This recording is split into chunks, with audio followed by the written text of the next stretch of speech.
Abonnez-vous sur LM Mutombo 22 TV.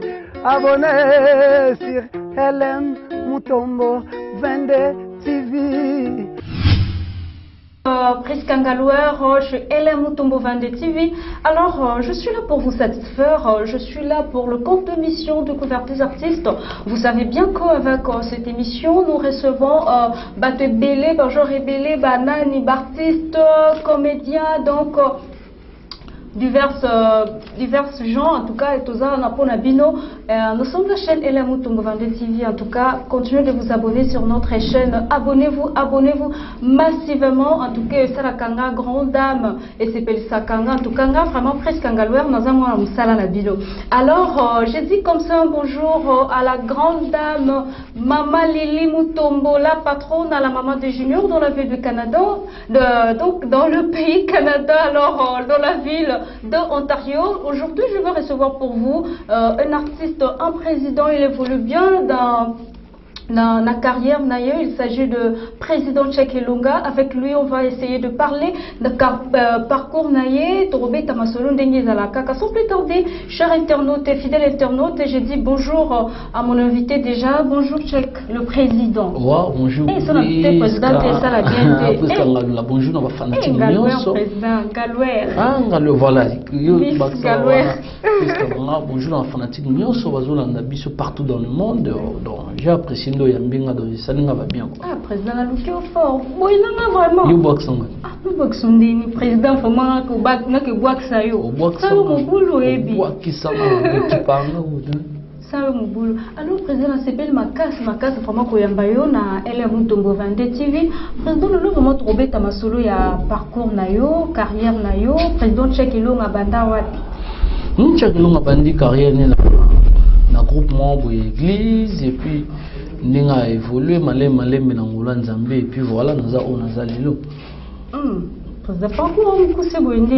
Donc tellement ils ont me poussé il y a au monde qui na ngomba mabongo na bandi na groupement d'église na bandi dans nous avons pensé que ça no théâtre ba il a besoin marcher moi publicité l'église des pasteurs habité ah dès ton église boto pour na ba jeune au bazar tout répétera ni marché wana tant que bon répétant so esili muna mtazu caché na et puis tout tiki na biso bozoni ka ba frère et puis tant na yo ko banda wana puis biso on peut tout ça monter parce que tellement tout ça monter sentiment là ce qu'on est côté biso déjà na église ah autant ce qu'on va faire musu na église wana on a sur ça monter c'est moi propre et puis mais la théâtre ce qu'on veut yamba na on ah on a peine dans privilège à ma théâtre.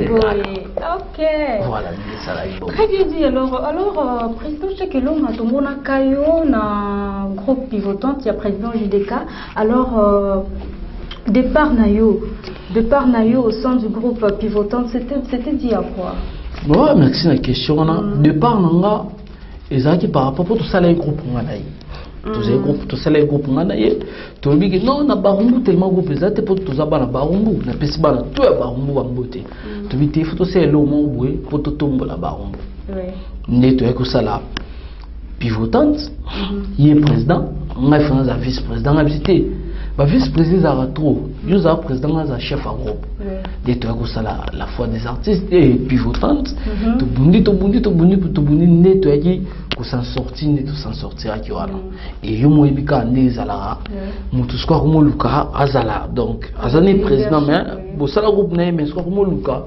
Je me souviens bah il y a peu aussi sponsor moi ya balakata mais pourtant biso na yende photo pe ça balance suspension parce que ya ko pe ça na ngabo suspension na comprendre ki derrière mutu azoluka a écarté nga parce que c'est na posa na kaka to bunda ne to bunda ko fata ba chaîne groupe mati après voilà dès on a ko comprendre je me souka bu na yeba pe ça suspension deux fois mais tellement na ndo ça musala pona ki chef te na ba ki téléphone ça ramsal tellement na mon suspension de trop nenga mo décider na habiter tellement mon tapis est sous suspension il y a tout on a zoom ajouté fond à long dès là que le mois de la salle chemin là dès le tout mettre ma sur la fois des artistes et kanimbo nanti.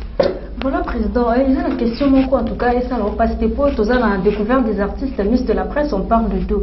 Mais excusez-moi parce que balobara président Cheikh Ilunga un poli va traiter code un poli, je sais pas pourquoi. ce qu'on laisse ça bien, nous le bien ça en capacité. Son moteur, surtout on doit bien monter poli. C'est que yomoko il faut y ba et l'on y ne sali que moteur la manquer un respect. Dès que nous avons tout ça l'émission boy, en dehors de l'émission, tant police, on le bien le mot et c'est pas le singati. N'a pas à répondre au CP dans monter. Donc yo juka yangat. On me met en que non, azar impoli. Mais avant que Eko Martina va traiter à Bongo, il faudrait que vous ayez une relation à ma casse. Parce que dans le temps, on a traité président Tchèque et l'on a impoli aussi longtemps aux appels président, aux autres groupe non Neno et Kangimboka. Soumelo na sepeli ya moi na prise karangai. Deux hommes na mutu susu, abengo impoli. Donc kilo est impoli on a joué ba moi mais yo na groupe nous diriger ba maman mikolo. Ou diriger ba papa mikolo ou bazo respecter yo ebi ba TV na biso qui en est au futa bon so zana sans responsabilité te au kokolega na télévision te mais un groupe lelo 3 ans c'est que dans un mouvement il faut respecter ce que mouvement ba bi aux impoli ka bon so bien faut yeba pourquoi le bi bon donc voilà moi sommes devient impoli t'inquiète pour na qui passe ba bi ko antena comment on tala on a fusionné puis on a pensé donc voilà. Très bien dit. Alors, nous vous rappelons que nous sommes LM Mutombo Vende TV. Continuez de vous abonner. Abonnez-vous massivement. En tout cas, le Loto Yambi, président Tchèque Longa, avec lui, toujours sur la Masolo Nyonso. Président Tchèque Longa, est-ce que vous avez une bonne relation avec le président JDK? T'es tout sola. Vous sola, t'es pas. Moi, je suis non, tout sola, il y a pas tout sola. Bah, sola, n'est-ce pas? Ou Yambi n'a pas tout sola. Non, bien. Son relation est si vous avez peut être donc attention à l'autre noto qui est au soigné pas mon candidat ici la tête pour nous soigner oh ma cambo oh ma cambo vraiment alors président Tchèque Longa mettez l'absolu masola à la fois des voilà. Oui, c'est comment quelles sont les difficultés à jeunes boyaux aux autres groupe na yo ezandeni. Ah, tu as des difficultés belé, tu as des difficultés non financièrement, tu as des difficultés non il va parler, tu as des difficultés membre belé mais avec Dieu on se bat toujours dans notre propre effort na biso moko na ba masande bazala ba mikili wana tindelo mo muke mo nini donc voilà to bundara na conjoncture à Congo. Voilà, est-ce que le président Tchèque pas s'intéresser à ba Nzondi? Mais na s'intéresser à ngo mais na compte ya groupe na ngamoko. Donc ngamoko na koma na bengi bat ba yo tourner merci na moni Mimi Alemba la canadienne moi moi mutema malamu nde tozangana ya partenariat atinda moi quelque chose na to tourner film to ko tina chaîne na Carrefour des Stars donc to ko tiango ya onde ça la quand même c'est que peut visibilité na libanda mboka voilà. Très bien dit, président Tchèque Longa. Alors, on aimerait savoir relation aux amis d'artistes comédiens, sur le président, Nasolana, président Tukitoko. Donc, là, disons, on va présenter artiste congolais, Nasolana, Kitoko. Si on a monique et comment qui est dans YouTube, na se méfier na tikio. Mais surtout, on a bien, tous à l'arabie. Alors, président Tchèque Longa, tu as dit dans le monde artistique, la polémique, l'ingratitude des autres dominés trop. Les années, ils ont expliqué ça. Ils sont au Congo. Dans le monde artistique, ils sont au Congo. Au Congo, des vibres, originalité, la mission de Mboka. Tu utiliseras trop de mamabe. Originalité à Mboka. Donc, là, vous mettez la bombe, la foufou, mais la bombe, la kotongate. Donc, vous mettez tout tonga. Donc, il y a un mema biso tellement.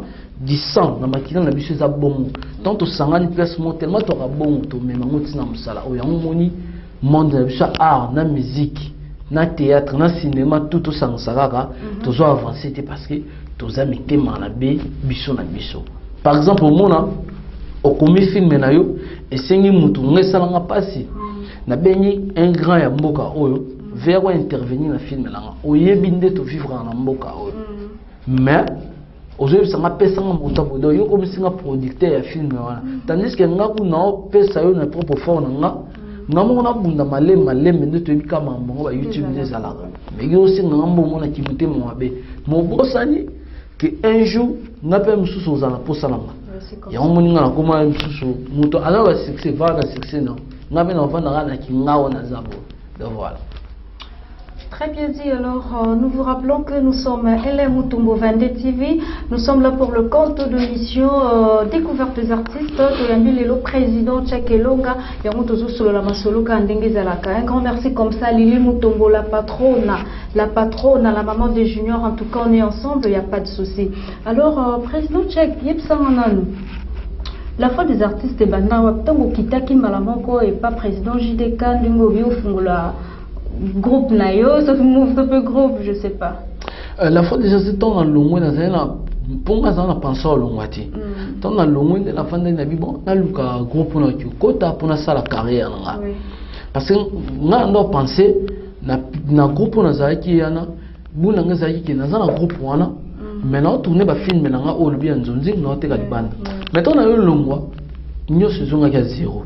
Na bi bona ko luka groupe o le singa na bande sous au travail né na monnaie na nga groupe qui na bi ah tous les groupes n'ont qui ne peut-être ba traiter nga rara ne peut pas soin na ou population tout est dans les nerfs zamba sali grâce to kumba auto komaki tellement gratitude des aïs né na longaki né na ko penser na bi bon na côté sur ton groupe en soutien na ça la foi des artistes né na ça la foi des artistes na fond le 8 juin le 8 juin de la pensée en 2017 de la pensée qui était dans ça la foi des artistes et développer la foi des artistes et moi pessima comme très bien dit. Alors président Tchèque Tomoni na l'épisode où ils ont joué un rôle qui pasteur en tout cas c'est vraiment rare hein? Comment est-ce que tu fais pour maîtriser ma verset que ça ma camarade c'est vraiment beau hein? Merci beaucoup, merci de vous féliciter ça va bien. Comme on a dit, il y a eu c'est difficile comme on a un artère parce que le barnaz artiste mais un artère donc talaga na ba suki biso linga ba duna biso za mais na bi téléphone longola ba suki wana na incarner rôle qui pasteur et c'est que j'ai apprécié batu ba sepel nango ba sala nzambe bazo benganga ne lo bizarra et lo sanga bien ba sala nzambe ba bengi partout bazo féliciter film wana donc ça n'enga bien. En tout cas, continuez vraiment, la bonne. Maintenant, vous préparez quoi comme live, dans confinement, comment est-ce que vous préparez? État d'urgence, état d'urgence, donc coronavirus, vous s'organisez côté la groupe parfois des artistes. Ma bonne tout, Congolais tout, Mokilmumba, tous a besoin. Pandémie ou coronavirus ou Covid-19 ou nzamba songa to surnommé étape wana to comme avec étape missus et to ebi na nzambe o to bondelaka a resunga biso mais toza wana toujours travailler et comme un système pour travailler en coulisses répéter ça et comme ça que vous créer le roman bo ba fan biso ba zore lo bien mais je pense que après fin o temps o toujours bon c'est ba fanatique na biso magie de l'amour. Magie de l'amour. Magie de l'amour, on appelle sous la patronne de Mimi Alemba Bambote Belé. Tourner magie de l'amour. Film, on a bisayo. Par rapport au premier journaliste, on a décortiqué les films. On a magie de l'amour. On a nazolo bela bamibal o batretara basi na bango olinga mwasi na défi. Donc les net nga na na bona lingio au salanga boy mais la bité fona bala au pona comment faire souffrir na donc dans zone la bajara ba bala bon donc y a un moni film les magie de l'amour et na bolingo tellement bolingo ba sakara na ngote au moins appelle que bolingo na ka betio shit asima et ça lui peut maka y a un mot titre magie de l'amour. Vraiment très bien dit président Tchèque. Alors président Tchèque ba idée na yo sala kawana ezala mutu apesa kayo to yo moko komaka. Depuis na banda carrière nanga non tapesa nga idée te. Ezala ra ki ngam ezama bete ke ba peso idée te mais eza que yo mo va nous s'inspirer surtout on s'inspirera trop parce que moi j'aime trop l'amour on s'inspirera trop na ba makambu ya bato ba betelanga na ba histoire me soubeya par imagination président Tchèque ayiba ba ida batute et na yebi journal yibate donc depuis na ba wa depuis masananga arisi wembo ayebi na niveau ya Belgique na mwasi na Niger pira ba yebi ki Tchèque longa ayiba ba ida batute Wilson Africa na niveau ya France wana na mwasi ne Chantal Chango ba yebi ki Tchèque longa ayiba ba ida batute voilà ça que artiste to artiste il faut attendre trop ya ko s'inspirer ya ko vanda na ndako yo moko o s'inspiraka par rapport ya ba la société, la vie, les relations amoureuses. Voilà, c'est un peu ça. Alors, amis téléspectateurs, chers internautes, fidèles internautes, je suis Miss de la Presse. Dans la émission Découverte des artistes, nous sommes là avec le président Cheikh Elonga, avec Guy, Tolobi Masolo et Belé. En tout cas, je pense que c'est Pélicibino. Alors, continuez vous abonner, abonnez-vous massivement et on s'est l'absolu vraiment très bien. Alors, président Cheikh Elonga, tout comme aussi c'est l'absolu mot de la fin, tout cas voilà. Merci beaucoup. On a besoin de conseil, il soutenir artistes na bango, Cheikh Elonga, il soutenir les artistes de Rambon. Même conseil, même idée péologie voilà. Et que ça l'engagé artiste na yo ozotala ngolinga to ozunga lelo obanda kosepelanga par rapport à dire ce qui na lobaki loko mabe na mamunyo so batuninga ay toucher mutu moko limbisa na numéro na opesa ko komelanga comme remarque na royoka pour dans mutu obeti plus de 143 ya ou les moucheni les véritables codes ou ebani code ya Kinshasa code mondial 84 038 12 33 plus 243 84 038 12 33. Mon ami Alpha Nicole Bobo Nonda Masalango Olivier Hardy na niveau des États-Unis na moni Kovic Waterloo Mobali. Mon ami d'enfance na moni Wilson Africa na niveau de France Père doublé na moni Masanangai Aris Wembo na niveau de Belgique wana na Nigel Tira babi papa double toujours na moni na niveau de Belgique Ritz Kalemba mona Belgique so na moni Deschamps maestro na niveau de Turquie wala na moni susu Ritz Kalemba susu na niveau de Belgique wana. Abonnez-vous car na chaîne Ondazolo Balobana pour na suki sana bengake la patrona Mimi Alema ça salama moi Gile Iba papa social j'essaie de dire la capacité non exploitée Jessica Wanga Siko Carré j'ai mis ma nanga bandeko donc na pesi bino bambote ebele. Merci beaucoup, merci au président Cheikh d'être passé. En tout cas, ça n'est fini, fidèles téléspectateurs, chers internautes. C'était moi presque scandaleur, Miss de la Presse. En tout cas, vous allez qui est belé. En tout cas, c'est Pélicibino la Bandako. Et c'est Pélicibino Bandako. Je dis comme ça un grand merci à la patrona Lili Mutombo, ma patronne na Canada, dans la ville d'Ontario. Je vous dis un grand merci pour la confiance. Merci vraiment. Nandenge Kaka. Donc, je vous rappelle le numéro de Chacha, c'est 090 19 77 535. Je répète, 090 19 77 535. Alors, si vous appelez Brozo Artiste et Yemoko Mobimba pour n'avoir conseil plutôt, soutien, il est là. Alors, en tout cas, je vous aime très bien. Vraiment, je vous aime tant. En tout cas, Miss de la Presse vous aime beaucoup. Ciao.